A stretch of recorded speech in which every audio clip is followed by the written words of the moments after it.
All right, everyone, we got a couple major Switch stories we need to talk about today, starting with Alan Wake Remastered getting a surprise shadow drop on the Nintendo Switch, and it is not all good news around this game as there are some very clear performance issues that have been spotted, and we have to break down and discuss all the implications of that whole situation. Then the big talking point for today's video has to do with Nintendo Switch Online Plus Expansion Pack and a brand new bug that has been spotted when it comes to how the N64 emulation is run. We have to break down what that is and also have a conversation of the performance of these N64 games and what to expect going forward. What's up, Nation? If it's your first time on the channel, make sure you join Sunbro Nation by subscribing below. Hit the like button on this video if you enjoy it today, and make sure you turn on your bell notification icon so you're kept up to date with all the newest gaming news. Now, as I mentioned, guys, we got a couple different stories to discuss today, and we have to kick it off with the conversation around Alan Wake Remastered shadow dropping of all things on the Nintendo Switch. Yes, we were expecting this game to ultimately make it over to the Switch console, as we had seen official trailers confirming it for the Nintendo Switch before, but what many people didn't expect is just a surprise. Here it is on the eShop. By the way, it's 20% off right now, and you can download it immediately for $23.99 here in the US with that 20% discount factored in. But what people started noticing right away when booting up this title was some stark performance drops when it comes to frame rate, lighting, characters, just the flicker. The overall performance, if you watch a few videos out there, is pretty unacceptable in my personal opinion. You have to keep in mind that while yes, there are some definitely complicated ports to pull off to go to the Nintendo Switch running on that Tegra X1 that has clearly been around for a long time now, you have the quote-unquote impossible ports that we've seen make it over, like The Witcher 3, like Doom Eternal, amongst many others. And the one positive I will say about this game is at least it is not a cloud port, because that is the ultimate lazy, in my personal opinion, not even giving it a shot to try to bring it over natively. Now, yes, that does come down to money and funds and whether or not the companies believe that they can get a accurate return on investment if they do choose to put in the work to make a game run natively. But at least this game is not a cloud port. You can run it. However, there is also a conversation to be had about if you are going to do a native port, at least taking the time to optimize it correctly, because as the games I mentioned previously, I would argue they're more technologically impressive from a graphical standpoint, and they can run relatively smoothly on the same Nintendo Switch hardware. And clearly the devs that worked on this, while I don't claim to be a developer, did not take that additional time to refine how this game runs. And it is even pointed out from Game Explain's video that I will have linked in the description down below that yes, indeed, the original Xbox 360 version of this game, which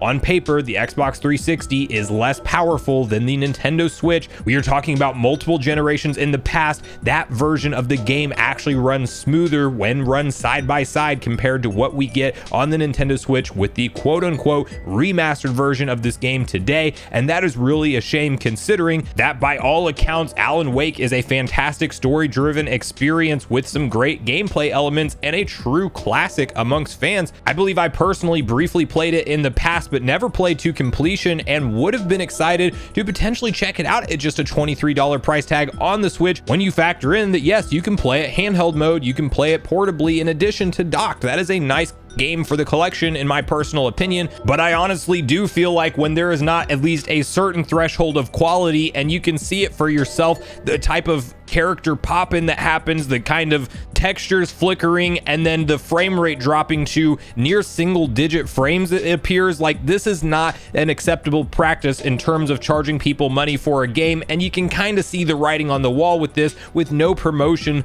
or lead up or hype train to the drop of this release on the Nintendo Switch. It was just shadow dropped. If you're proud of the project, you probably do a lot of review copies, you probably get a lot of people talking about it and promoting it leading up to its release, and this seems like something that maybe they thought they could pull off in the development process, then realized that this is going to have more hoops than they realized they would have to jump through to get it to run correctly on the Switch, and they chose to put it out in what I would consider to be a somewhat broken state, or at least not what you could claim to be a quote-unquote remastered title, when the original version that is not claimed to be a remastered actually runs smoother and better. Now, yes, you will have people saying this is why we need a Switch Pro, and I personally am advocating for the Switch Pro or whatever, a more powerful version of the Nintendo Switch is, I'll pay a more premium price. I want to have the option to run games smoother at a better frame rate. And you do have to have that conversation that yes, while this particular port could have come down to lazy development tactics and not taking the time to refine the game,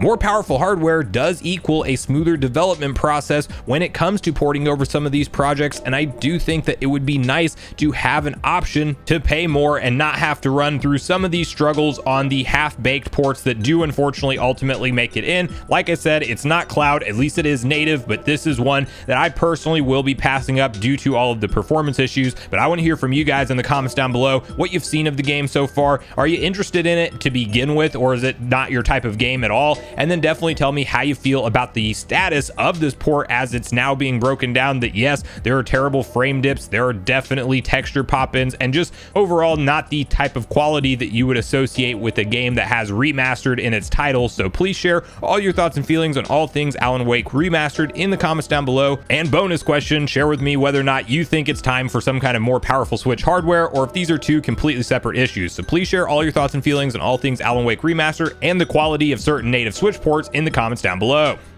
Now, the other story we're talking about today has to do with Nintendo Switch Online Plus Expansion Pack and what on paper you would consider to be an upgrade to the emulation tactics, and how we are seeing the performance of certain N64 games actually get upgraded on the service, such as most recently we discussed on the channel that Pilot Wing 64 was discovered to be running at 60 frames per second as opposed to its native 30 that was available on the N64. And that was pretty notable because yes, these games get things like online play, they get a lot of enhancements and better colors and smooth performance. And while I've been a critic of Nintendo Switch Online Plus Expansion Pack in the past and the emulation when it first came out, we've seen Nintendo address that with numerous updates, and the emulator itself actually getting updated along with many of the new games that have hit the service. However, while that 60 FPS thing sounds like an intentional upgrade on the surface, we also discussed in previous videos that yes, indeed, data miners had discovered that that is not an intentional upgrade from Nintendo, but rather kind of how the emulator is deciding to run the ROM file. And since Pilot Wing 64 was actually programmed to support 60 FPS in its code because things like the menus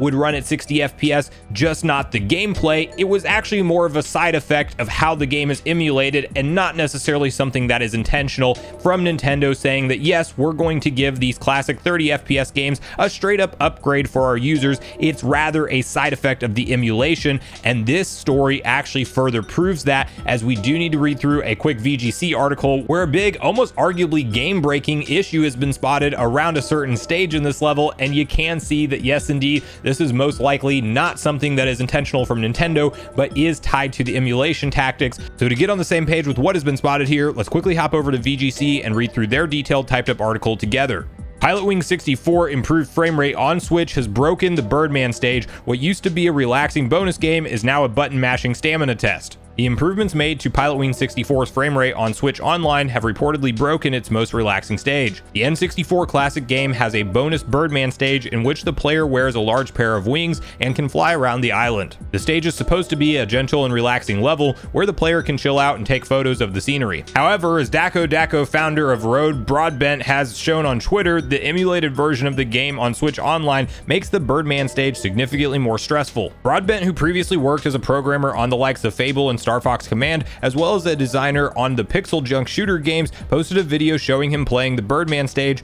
on original N64 hardware and then on Switch Online. On the Switch Online version, however, Broadbent has to bash the A button repeatedly to flap and still isn't anywhere near enough to stop the Birdman from crashing into a building. Broadbent believes this is due to the Switch version's increased frame rate, which in any other situation would be considered a positive change. According to Broadbent, the wing flaps in Pilot Wing 64 are tied to the frame rate, which he says was a common programming technique at the time. Because the Switch Online version of the game runs at 60 frames per second, it requires far more flaps to keep the Birdman in the air. Now, if you then watch the tweet in question, which is actually showcasing exactly what goes on here that we just read through, yes, you can clearly see the amount of taps that is required when he is playing on original N64 hardware. He's barely having to hit the button, and you do see the flaps,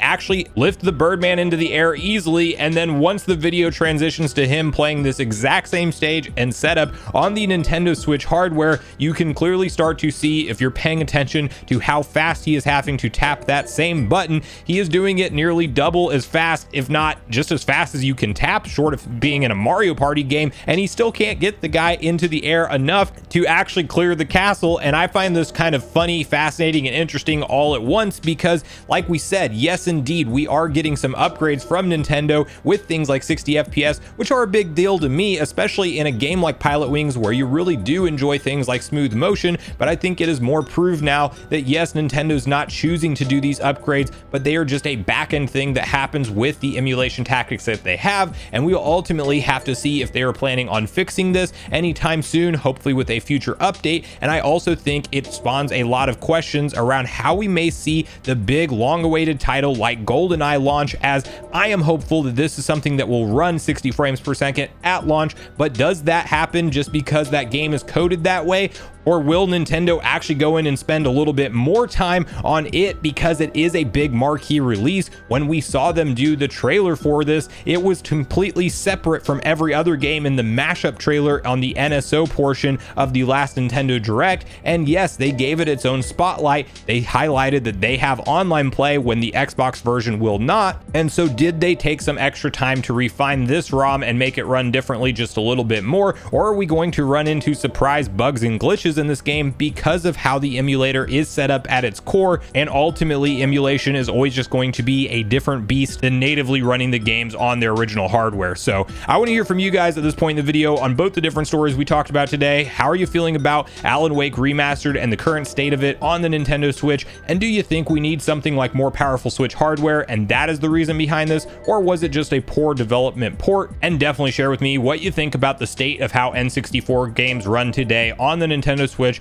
and how do you think this Pilot Wings bug affects future plans for games like GoldenEye when they ultimately drop? Do you think we're getting that thing at a smooth 60 FPS with no bugs or problems, or do you think it will be locked to a 30 FPS and that's ultimately where we should be setting our expectations for that game? And bonus question, what missing N64 games that aren't a part of the current announced roadmap are you hopeful that we get next? So regardless of your thoughts and feelings on everything we talked about today, I do look forward to hearing from you all in the comments down below before you leave the video, as I do look forward to getting a back and forth conversation started with you all around these topics. Go watch yesterday's video next if you haven't already, which is on screen right now. Also make sure you like, subscribe, turn on your notification bell, and I will see you guys in the next video.